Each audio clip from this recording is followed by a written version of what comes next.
For today's video guys, samahan niyo ako magluto ng isaw ng baboy. So guys, ayan, ginagawa muna natin ay nagpakulo muna tayo ng mantika. Tapos nilagay na natin yung bawang guys.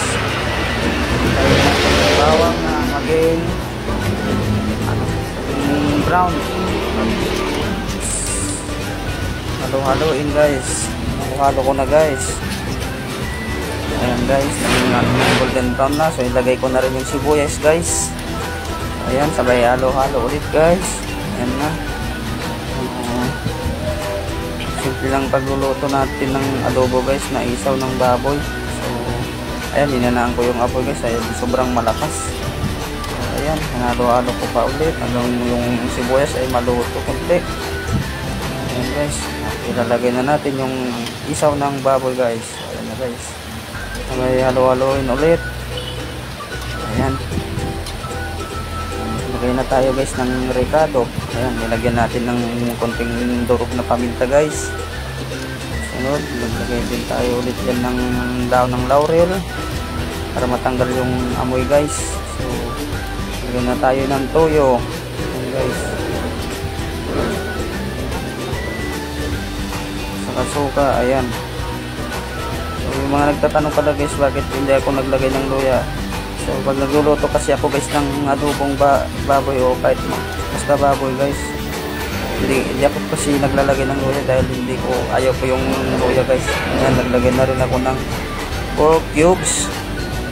Ayan guys, nilagyan ko ng konting asukal para balance yung alat at saka tamis guys.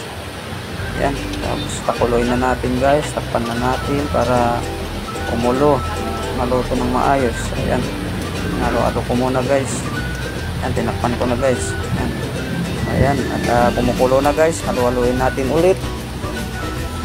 So luto ko ng ganito guys kasi yung mga gusto ng ano ko, mahilig kasi yung mga anak ko sa ulam na ito guys. So ayan, naglagay na rin ako ng kalamansi guys para talagang wala na yung amoy niya guys. Pantanggal kasi yan ng mga lansa guys, yung amoy na hindi dapat na amoy. Ayan guys, tinakpan ko ulit. Ayan, ayan na guys, at ano na, tuyo, medyo wala ng tubig guys, tuyo na siya konti kasi ayaw ko yung may sabaw guys, kaya pinapatuyo ko talaga pag nagluluto ko ng ganyan guys. May labas na yung mantika niya guys. So ayan, tingnan nyo guys, parang kumunti na pag naluluto talaga. Kanina parang ang dami guys, pero pag naluluto na parang kunti na guys. So ayan, ayan guys, so yun na talaga guys. Ayan na, mantika na, lumabas na yung mantika at nilagyan ko na rin ng ceiling green guys. So mas sarap kasi yung medyo ano guys, may anghang konti, kaya naglagay ako ng ceiling green.